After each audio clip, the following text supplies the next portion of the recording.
What's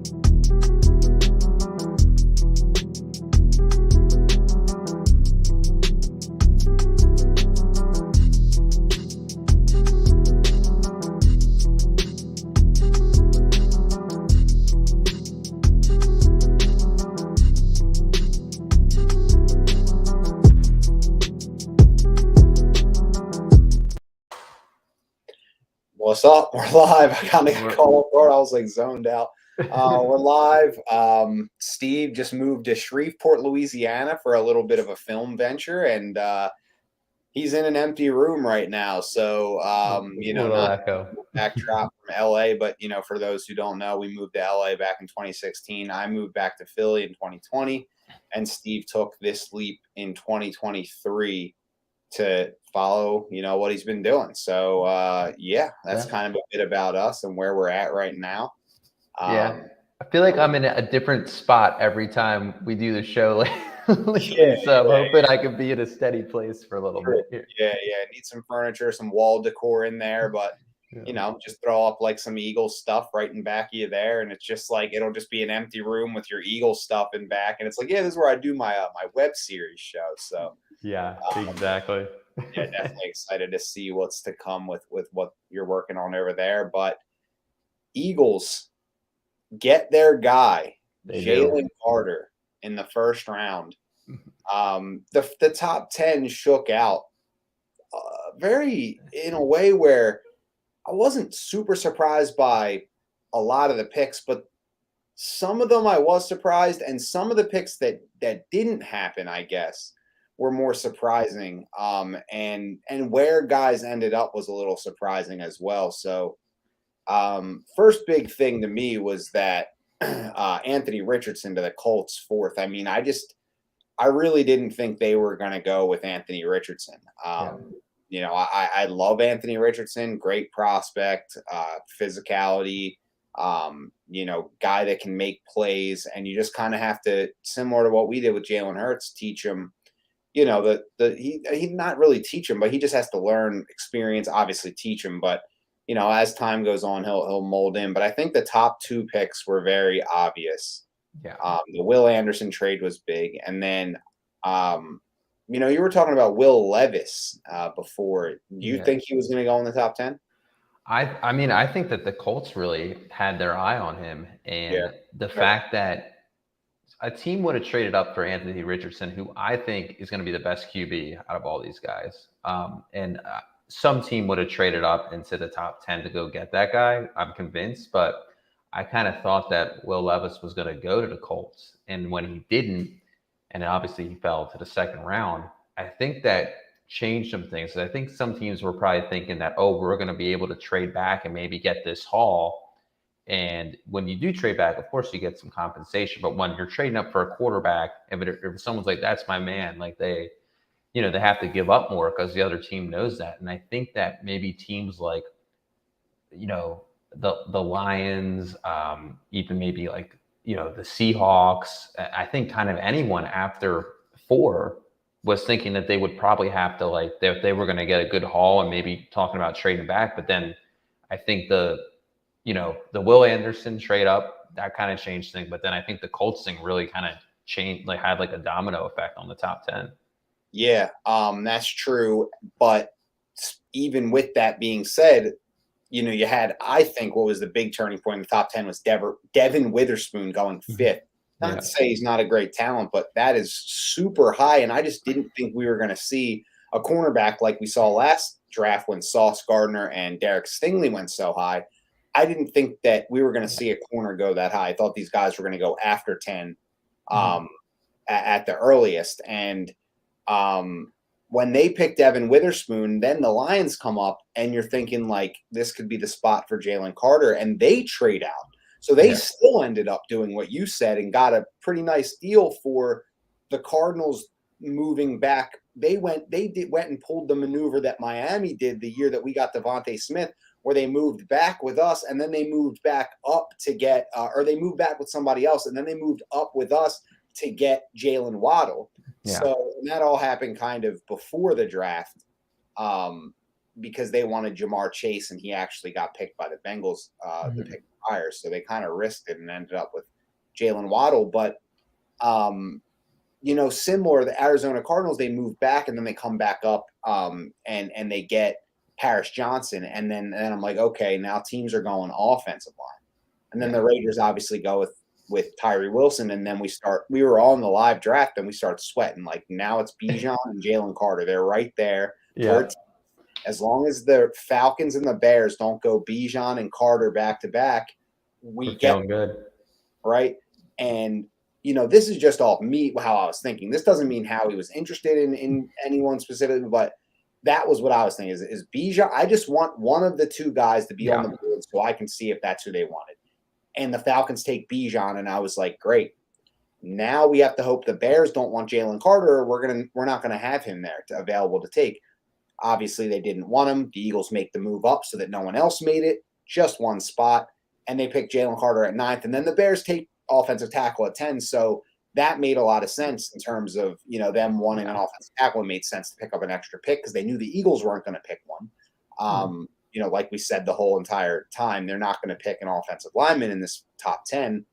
So that kind of weave of moves really helped the Eagles get their guy in Jalen Carter. And I'm not sure if teams stayed away from Carter because of the incident that happened, and the Eagles. There was a report this week that came out about Carter calling the Eagles. Schefter, I think, said it yesterday on 97.5, that Carter made this call to the Eagles and pitched himself as the pick the morning of the draft. So I'm not sure what all went down, but I mean, it seems like he wanted to be here and we wanted him. So I couldn't be happier to see this guy come in and shake those kind of concerns about him. It reminds me a lot of Warren Sapp. Had some concerns coming out of the University of Miami, and kind of known as that kind of school, that party style, and he shook those allegations and became a Hall of Famer. So hopefully the same goes for Jalen Carter. I'm really excited for him to just kind of bloom here and be around his teammates, and then getting Nolan Smith as well was a pleasant surprise. That was a guy we talked about at 10, and he ended up going down to 30. And I thought the Giants could take him or Dallas could take him, and I was going to be pretty upset because I'd spent a lot of time talking about that guy and watching him. So couldn't have been happier. What was your favorite pick, you think, of the draft? Anyone other than Jalen Carter, Nolan Smith, that specifically stood out to you? Jalen Carter, I think, was the best. Anthony Richardson, love that guy, but non-quarterback. I meant like for the Eagles, but you could talk about Eagles. Nolan Smith at 30 is just insane value. And I think what's really interesting about, and I think the Eagles have sort of the luxury where you can kind of take a bit of a risk in terms of, him being undersized. And that was like kind of a big knock that people had. But with the Eagles organization and the D-line in general, you have so many veterans on there that you do have these guys have room to develop. They have so many good teachers to learn from, and that's not even including the coaching staff. So I think that really, I could see why people would go away from Nolan Smith because of his size, especially if you need someone we need a guy to come in and just be the guy right away, where the Eagles don't necessarily have to do that. And Jalen Carter and Nolan Smith are going to play a lot this year for sure. Mm-hmm. But I think you can afford that pick, whereas a lot of these teams, the Cowboys are a good example. Mozzie Smith is going to have to play and contribute right away. And not saying that he can't. He's a good player, but it is, I think you kind of can't be as risky with even though he was a consensus pick, that the size is certainly there was probably, I would say, at least a third of the teams probably were just had him off their board because they were just we can't risk that size on a first round pick, where the Eagles have the luxury of being the great D-line room already. So that was a great pick for us. I really can't say anything. I think the one concerning, interesting pick was the Commanders with their 165-pound cornerback that I just don't know if that can work in the NFL. They're Emmanuel. gonna send Jordan Mailata out there on like the second play of the game.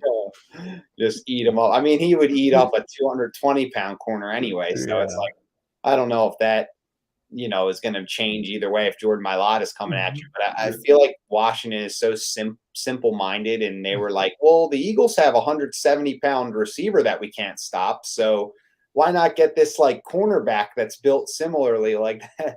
Yeah. Like, no, but I mean, that was a surprise pick to me as well. I really liked, obviously the Eagles first round, but later in the draft, obviously getting Ringo in the fourth round where they really liked him, and you thought he would maybe be a second or even at the latest a third, and goes to the Eagles in the fourth. Loved that trade up, being aggressive, getting a guy you liked pre-draft that ended up slipping. And like you said, even with Steen and Sidney Brown and even with those picks, the first round or mid round, we don't have to have production out of these guys immediately. They add depth. They add, other than maybe Jalen Carter. Jalen Carter is a guy where I'm like, I really want to see him day one produce, make plays. But Nolan Smith, 30th pick overall, get him in the rotation, get him behind Hassan Reddick and Josh Sweat, and let him kind of be in more situations where it's like, okay, this is an obvious passing down. He can just fly at the quarterback and try to win. Or if he wins off the line, he's getting a sack. If not, then like whatever. We still have Reddick or Sweat or someone else. So he can be a guy that comes in. He's more a role player his rookie year. And then same with this, like these middle round picks, like, everyone's talking about Keely Ringo's hips and being a little stiff. It's like, yeah, he didn't have the best combine. That's probably why he dropped. He might not be ready right now to play in the pros full time, but that's why you have so much depth at corner and so much room for this guy to take over as, pretty much Zach McPherson in 2 years hasn't really been able to get on the field or impress them other than special teams. So you start to think like, well, we're not going to give him a contract, right? We're not going to extend a guy after a couple of years. So start looking for those replacements now at the back end of your depth chart. And that's what they did. And then Tyler Steen gives you a great competition at right guard. You have Jack Driscoll, who's played the position before, and then you have Cam Jurgens, who cross-trained there. So I think they just did everything really that I wanted them to do in terms of where they picked guys based on the role that we needed that guy to play.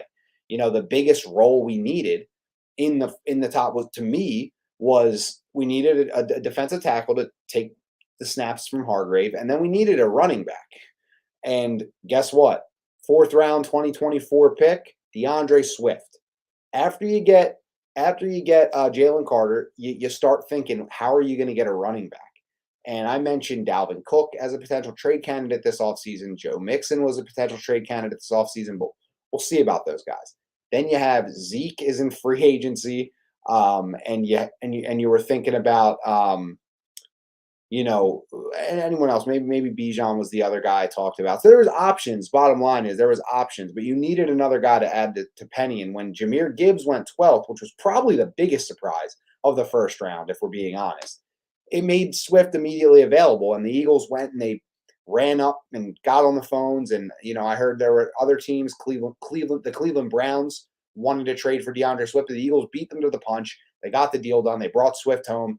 St. Joe's Prep, Philly guy, hometown list on Wikipedia is Philadelphia.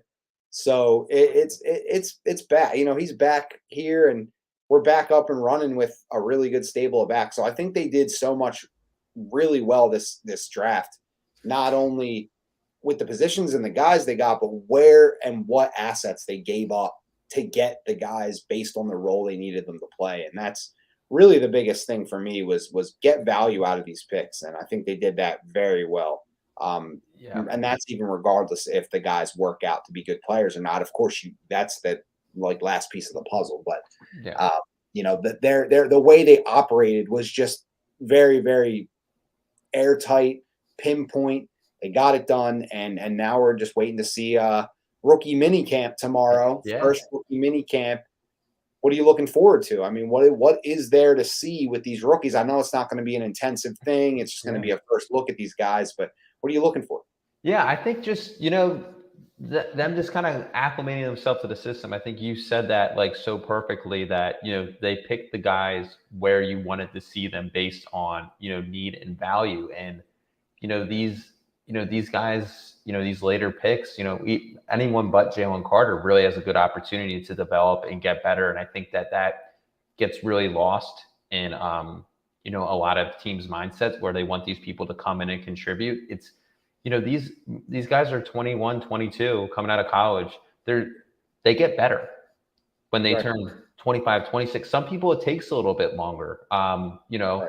I'm still rolling over in my grave over Rasul Douglas, when we had no corners in 2020 and they kind of just were like, we're over this guy. And like, he had his deficiencies where he's not the quickest, but, it's just kind of, and he was at like sort of the end of his rookie contract, but there's room now that we have like a better core in place. We have opportunities to develop and build these players. And and that's what these good teams do. And it's we don't probably see that every day because we're not looking at the depth charts of all 31 teams. We have jobs, like we can't really study all that. But like that's what the good teams do is they get these guys in and they develop and play to their skill sets. And I think this is with Steen, he's going to learn. He can play multiple positions on the line. He's going to learn those this year. Sidney Brown, he's going to come in and. We have, our new D coordinator. We're drafting guys to like fit this system and strength. So I'm really excited just to see where they think these guys can play, how much playing time that they're going to get out of them. I mean, hopefully, a guy like Steen probably doesn't really see the field barring an injury this year. Yeah. But unless he wins the job, unless he wins the job, which is totally his size. Yeah. It was like when we got Chance Warmack and you were going nuts because of his size. I was. That's his size. Like he's that big and strong and powerful. So hopefully he turns out a little better than Chance Warmack. I did go pretty nuts. What was that? That was 2019? No, that was like 2016, dude. That was like our first year with first year with or 2018. I'm pretty sure, but I'm pretty sure it was like earlier. Okay, after the Super Bowl. No, he was on that. Wait, just look at his Wikipedia. I am, yeah. Well, it's not the most impressive. Yeah, just he won a Super Bowl with us. Look, good for him. Yeah. There we go. He was depth. Yeah, he didn't play, but then he did play in 2018. Yeah, which wasn't that great. Yeah, he wasn't. Yeah, Chance Warmack. He was another Alabama guard. He was picked really high in the draft. Yeah, by the Titans. Yeah, Dave Kirschenbauer was like, "Yeah, this guy sucks." Exactly. Our buddy is a big Titans fan, so I mean, that was a crazy thing that the Titans tried to trade up for C.J. Stroud, and the Texans were like, "No, we're taking him. You have fun playing this guy for the next couple of years." And then they didn't trade up with Arizona, so the Texans traded back up and got Will Anderson, and then the Titans traded up in the second round and got Will Levis. And I'll tell you what, I don't know how you can get excited for Will Levis, but that's just me. They go from one stiff to another stiff to another stiff. Yeah, it's really impressive. It's just the statues. Yeah, I mean it's not going to be, and honestly, Tannehill and Levis they both have like wheels for a stiff guy, but not like, special. But you should look into Tannehill's rushing numbers. It's actually incredible. I looked at it a couple of years ago and I was like, what is this? I didn't know this guy ran like this, but Levis is similar where he like takes advantage of what the defense gives him and runs. But like, I don't know. I just don't like the guy. I've been saying it. I'm sure he's a good dude. He's a good kid, whatever, but betting against him, unfortunately. However, the Titans are in a bad organization, so I'll give him the benefit of the doubt there, see what he does, and see if he proves me wrong. I kind of bet against Zach Wilson. He didn't really show me much, so who am I? I'm no one. They should bet against me because I get sunburned at a tailgate. I'm not. I don't even remember sunscreen. So the fact that I remember a whole playbook is pretty impressive, and as is. Well, you actually did have a quarterback that didn't work out, arguing with you or saying something to you on Twitter today, Ryan Leaf. I was going to say that. I was like, that's why I'm like not trying to rip on these guys because today they're going to come for you. Ryan Leaf chimed in because. So I said Jalen Carter. I was just excited about Jalen Carter, and somebody said, "Oh, but he hasn't played yet," and I was a Cowboys fan, and I said, he has played. We've seen him. I mean, in college, sure, he's not played in the pros yet, but you can watch his film and see, get excited about a prospect, right?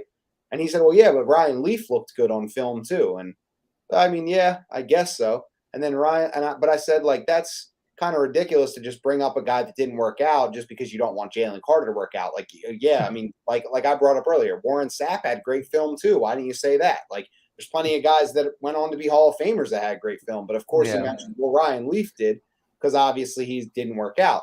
So I said that. Well, that speaks volumes that you're bringing up Ryan Leaf, about in a Jalen Carter discussion. Just shows that you want him to fail, and you're just specifically picking that, right? So Ryan Leaf comes in, he's like, well, no, it doesn't. He kind of didn't. It wasn't an appropriate answer to what I was saying exactly. I wasn't saying anything specifically about the comparison, but Ryan Leaf actually made a good point about the comparison. He had some red flags because he was a little bit of a party boy, but it wasn't really covered in the media as much back then, I don't think. I mean, I didn't know this. When you were growing up, did you know all that about Ryan Leaf? Like, I didn't. When we were 12, 13, and you remember the first time you ever heard the name Ryan Leaf, all you heard is, well, he was a bust, biggest bust ever. Yeah, right? Yeah. I mean, maybe if we were our age, we'd probably at the time maybe would have picked up on that, because you can kind of tell, like, all right, this guy parties. Yeah, exactly. But then, like, the reason he left the NFL was more because, like, his trouble wasn't, like, he had all the talent in the world. I mean, anybody that goes to the NFL is talented, right? Yeah. But what happened when he got there was that he was drinking and he mentally kind of spiraled, and that's part of it too. So I think that's a good point with any of these kids. And, some of them you can kind of see that, he's a guy that's going to work hard and he's not going to have an issue with that. But with Jalen Carter, he's already been in a little bit of a, you hope that the incident that happened was more of a wake-up call than it was like a pattern. Like, look, he was young. He was doing some stupid stuff that he probably shouldn't have been doing, and we can all relate to that. Yeah. And unfortunately, the biggest tragedy that could happen. Human life was 2 human lives, I believe, were taken. And he didn't do anything. Like, he was just in there doing. They all made their own decisions to do what they were doing, and that came with big consequences. And so, like, I hope that he just sees, like, man, that almost, like, ended that could have been the end for me. Yeah. Not only my career, but that could have been me. Life, like, I could have died. So, like, you hope that something, like that makes a guy say, look, man, like, keep the main thing. Jalen Hurts. Like, that football is what you're able to spend money and have a good life, and it's your job.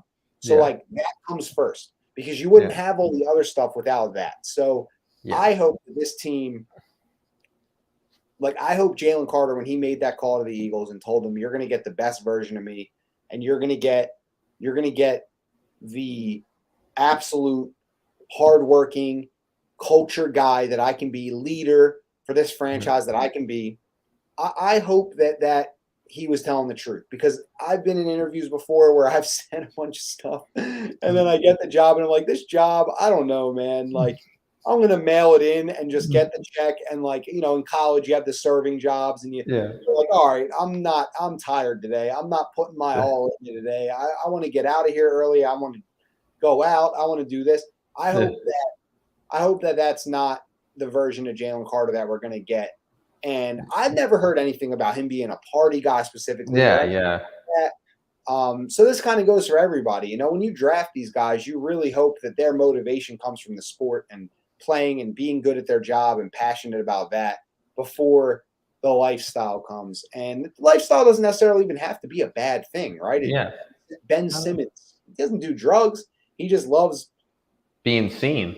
Yeah, just be chilling, being famous, being, cars and women and this and that. And that's cool.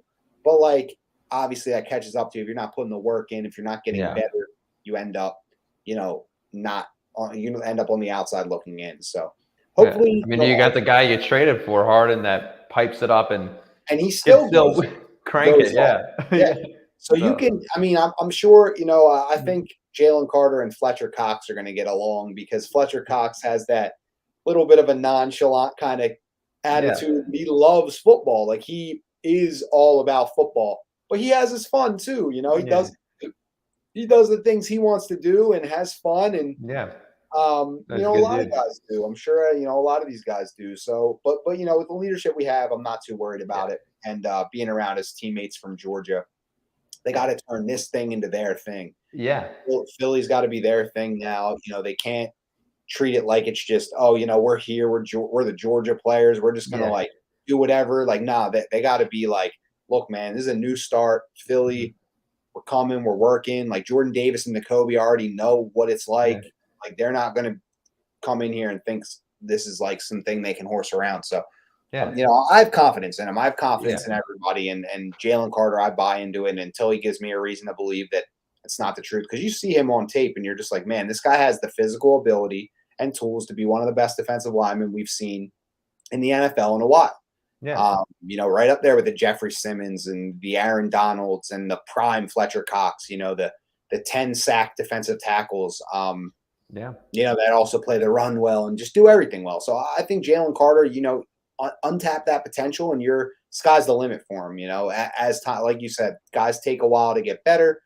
He'll develop, and you know, in 2 to 3 years, he could really be like the yeah, anchor of the D line with Jordan Davis and really wreak havoc. And those two could be really a force and yeah. a force to be reckoned with. Just thinking about the potential of that, but yeah, Yeah, I I mean, just and Fletcher, I mean, Fletcher Cox was great when we got him in 2012, but like 20, like late 2014, 2015, 2015 like was his he year. really like Yeah, that he went to a new level. And from like yeah, 2015 to like 2019, he was like elite. ridiculous. Yeah, And so it took a little, I mean, he was good, of course, like he was good when we got him, but like young the Fletch. Yeah, leap that he made was so significant where it was like he's the second best D tackle in the NFL behind Aaron Donald. yeah, Like yeah. that He was really was unanimous for a for a few few years. years. Yeah, Yeah. yep, So yeah, agreed. I think it takes time, but back to the Ryan Leaf thing, I think like yeah, it can also it's like that person horrible example because comparing a quarterback to a D tackle, Yeah, two different positions, the pressure on the quarterback's way more. Also, the quarterback is more influenced by everything going around. The team right, sucks, the quarterback's gonna suck. right. So that's another whole like thing of it. And we bring up I always bring up the Mac Jones thing where it's like I don't think he's particularly good, but his situation's so poor. It's like Yeah, what do you yeah, expect? You know? right, right. And a So lot of QBs that happens, yeah, but no, I mean, it's just any hater. Like you could say the same thing about any like being a hater of any yeah, team's pick. Like, oh, you know, Mozzie Smith. Oh, why do you think he's going to be good? Oh, well, did you see his film? Oh, well, I've seen plenty of guys film that's good and they stink. So like you could yeah, say it about any rookie, right? We could go back and forth with that with Dallas all day, or you could say good. Oh, Mozzie Smith looks like Haloti Nada on film. Like you could say that a guy yeah, that was really good. Like you know, so it's like you could use that kind of example with anybody. Like yeah, that's not a like comeback. Like you could cherry pick whoever you want. Like I said, yeah, I think Jalen Carter reminds me of Warren Sapp, and I'm not coming off that until Jalen Carter shows me not to. So to me, he's yeah, Warren Sapp. That's who I yeah. see. Jalen I Carter. love So, it. yeah, that's my comparison. Yeah. No, and it's yeah, I think it's gonna be really but yeah, with the other teams, especially the Cowboys, like nitpicking. It's like I'm just happy they didn't get Gibbs because he'd be giving us fits. Yeah, yeah. I mean, to be honest, like it's hard to talk about other teams' drafts because, like, of course, you come off like your rivals is like, you know, you're hating, but like Yeah, the guys that the Cowboys and the Giants and Washington picked, I'm not like I don't both the Washington and the Giants picked cornerbacks and rookie corners are just like I just don't think they're going to be able to guard the receivers we have anyway. Like I don't really yeah, care. Like it's not going to matter. And then the Cowboys picked a defensive tackle. So, you know, he's a run stopping defensive tackle. I don't think he's going to jump off the screen at us. I mean, maybe he'll yeah, have like a nice game, but like it's not going to be like, oh, great. Jameer Gibbs just ran for his third touchdown and Tony Pollard caught one already. And now we're down 28-14. yeah, Just like, you know what I mean? Like, yeah, yeah, it's like, yeah, you don't like that's frustrating. Mozzie Smith's probably a pick that goes a longer way for them. If he yeah, for develops into more sure. like a 3 down D tackle, he could be a really solid player. But I just, if I'm being honest, I don't think he has crazy upside, but I don't think his floor is super low either. Like I think he'll at Yeah, least be a solid guy that can get in there, stop the run, help them with what they need for right now. Because I mean, if we're being honest, the Dallas Cowboys are in like Super Bowl or bust mode, kind of like they don't have a ton, like like 3 more years. Like you're looking at like 3 years from like in the future. Like you're not looking at like, oh well, we're gonna need a guy in 10 years. So like Mozzie Smith helps them immediately because of what they need right now. But in like 5 years, he could be like, all right, well, he's a solid D tackle. He's got a little better, each year, and he's just solid. So, or he could be even better than that. So, yeah, I like that pick for them a lot. Trenches is always a good pick on either side of the ball. But I just don't think he's going to have like the overall impact right away that someone else could have. And he'll help them with what they need with running.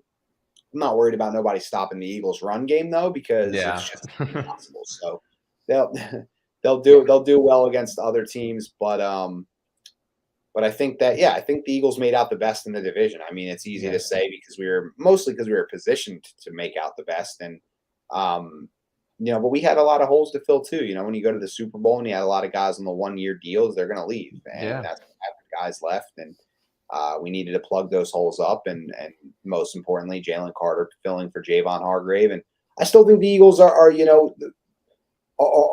done. I don't think the Eagles are done in free agency. They picked up Dan Arnold today to add some depth at tight end, veteran tight end, to push Stoll and Calcaterra a little bit, a guy who's got some experience. Been in the league, I think, since 2018. Hasn't really been that productive, but what else do you think we need to, before we sign off here, what's the next direction for this team? Do they make another big swing trade, a linebacker, a safety, or do they kind of rely on some depth players and see what this young roster can do until training camp? Yeah, I mean, I think that they probably go for another safety. That could be more of like a bigger, like the Buda Baker, sort of something like that. And then a linebacker, I could see them adding like a Kaiser White kind of veteran, because you are, a little thin there. So I think that's they did add Nicholas Morrow though, who reminds me a little of a Kaiser White, a 1-year deal to a guy that's been solid. With a lot of tackles. So I think they could still try and fill out that room a little bit, but I think safety, that's probably the last piece that I think that you absolutely need to address. Right. Howie knows that. So I think that's kind of their thing. Maybe I think I could see at the trade deadline during the season, them getting, maybe a receiver or another running back if someone gets hurt. But I think you get another safety and you're just about ready to roll. Yeah, I agree. And you know what? It's really gives me confidence seeing what Howie Roseman did last year when, we were like, who's going to be on this team? There's Anthony Harris. We brought in Jaquiski Tart, and he didn't work out the way they wanted to. He didn't look that great in the preseason games. They had him in there with the third team. He obviously didn't impress the coaching staff that much. And then you had Anthony Harris, and you're like, well, he's not that good. Yeah. And you didn't really know what Marcus Epps was. You liked him, but you didn't really know how good he would be. And he was great for us last year. But there was a bunch of unknowns. And what does Howie do? He does what he needs to do. And he goes and gets C.J. Gardner-Johnson, just stayed on it. And finally someone came available that he was like, oh, I'm like, let's do this. Yeah. And he got him. So we already have Terrell Edmonds, who I always forget about because he's such an in the box kind of line of scrimmage guy, like a hybrid linebacker. So we don't really know how Desai is going to use a guy like that. But I do think that you can never really hang up with Howie. You see the thing, how this team is built, and how he does too. So it's done with the days of going into the season with Sean Considine and Macho Harris as our starting safeties. Yeah. Andy Reid left enormous holes on the Eagles roster, without even trying. You knew that guy wasn't any good, and you were just like, well, Sean Considine, he's not that good. So it would be look, and I like Reed Blankenship. I think he's got great potential to be just a solid depth guy and can start big plays and in moderation. But if you go into the season, and you're like, no, that's our guy. I can't even take that seriously because he's not that guy yet. Yeah. And if becomes that guy, then great, but it's not right now. So, No, yeah. like, you can't just leave massive holes. And I think Howie does a really good job of plugging that up and making sure they're all solid. Now, I'm sorry, Nicholas Morrow. I'm not super sold on the guy, but if there is like a guy that I'm willing to see if it works out with, it's probably him. Like Nakobe is more so the guy that I'm like, we need him to work out to have a good linebacker. Like the other guys, whatever. Like it is what it is. Like I'm willing to see what he's got for a year, kind of like Kaiser White. But like you said, trade deadline, things happen. There are a lot of big name linebackers like floating around out there. There's Pat Queen, there's Devin White, and there's Isaiah Simmons. But you see these guys, they were drafted high, and the teams don't want to pay them. So it's like that's what linebacker is now. So that's kind of why I'm not too worried if Nick Morrow has to play, if somebody else on our roster gets a shot, like because you're putting high assets into linebackers that nobody really wants to pay. Like that's not worth it. So maybe they make a trade for one of these guys, but who knows? And we'll just see what happens. But Howie knows what we need. And I think they're gonna make another move or two and solidify those spots. So I'm excited to see what they do there. But I hope we get one of those big names. Honestly, just a fan in me wants a Buda Baker or a Patrick Queen, but probably it's just a rental, unless it's Buda Baker, who I could see them actually working a deal out with. I don't think that they would extend one of those linebackers, and that's I just don't think that they're going to ever really invest heavy into linebacker. I think Nakobe Dean was someone that worked out for them, gave them a little bit of a favorable opportunity just because he dropped draft, because they're never going to draft a guy that high, and they're never going to sign a guy to a big deal. So it sucks, because you want continuity, but at the same time you're navigating the salary cap. So it's like if there's a position to skimp at, it might be linebacker. So we'll see what Nick Morrow can do, man. And with the defense, you're gonna be running a lot of 2 linebacker sets, which we kind of already do anyway. Right, they run nickel a lot. You have Avonte Maddox, you have Terrell Edmonds, you have different D-backs that are going to rotate in. It's more of a passing league now, so you don't as much build a 3 linebacker kind of thing. And then you have Hassan Reddick and Nolan Smith who plays that like edge linebacker who sometimes occasionally you're splitting them out in the flat to cover, or you're dropping them into a zone or whatever. You don't want to see that as much, but that's just another guy that kind of functions as that edge linebacker. So that's the way the league's going now. So really, it's going to be Nakobe and another guy. And if Nick Morrow wants it, go take it. But if not, then we might end up with another guy on the team. So we'll see what happens with that. But that's kind of all we got brewing for this this episode. And good draft, great draft, great trade for DeAndre Swift. I can't wait to see him in the receiving game. He is a big time weapon in the receiving game compared to Miles Sanders, who really wasn't. 20 catches for 78 yards last year for Miles Sanders. It sounds like fake. Like, how did Miles Sanders do that? Like 78 yards and no touchdowns as a receiver. I would not have guessed that. I would thought it would be way higher. Yeah, I should guess how many receiving yards he had. It's 78, 20 catches. So DeAndre Swift has had over 40 every year of his career, over 61 year of his career. And has had multiple touchdowns every season, 200 to 300 plus yards every season as a receiver, which isn't like crazy or anything, but like that's like the bare minimum in a Lions team where he probably wasn't on the field a whole ton last year because he had a little bit of injuries. But I think the Eagles are really going to reinvent that screen game and get Kenny Gainwell and Swift the ball in space, catching the ball, running routes like receivers. And I think that's going to make up a little bit for not being so solidified at that number 3 receiver. You have Quez, you have Zacchaeus, so you have some guys that can kind of play different roles. But I think the running backs getting into the passing game is going to be huge. So Swift is great pickup for that.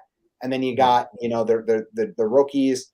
You're starting to build out the rest of the depth of this roster. You see the Dan Arnold signing. So this offseason schedule comes out next week. So our show next week is going to be. Yeah, we got to do it Thursday, right? Because they announced it on Thursday. Yeah, we got to do it Thursday. So we'll be back next Thursday, a week from now. We might buy tickets live on air. Who knows? We got a whole fall to plan. Yeah, we got a lot of road trips coming. We got some. This crazy thing is I'm hearing Patriots Eagles like rumors about it. There's a chance it could be in Germany. So that Boston trip might not be happening, but we might want I to mean, look I into want to go to Germany, but I want to go to Boston for that game. Couldn't it be another game? Yeah, so we'll see what happens. I don't know. Maybe I don't think they'll do that. But you never know. You never know. It's a possibility. So keep it locked with us next week. A lot to talk about with the schedule coming out, and I'm sure we'll have more information on how these rookies looked in their mini camps, and yeah, it's an exciting time, man. It's going to be fun breaking the schedule down, and just talking about some of the games we're going to be going to. It's always the best time going to. Are we gonna be? We got to do some win losses too. I mean, it's too early for that, but we got to do it. We love it. It's a little early, but we'll definitely do the win loss. We have the opponents already, but where the games are is the ebb and flow is very important. Yeah, exactly.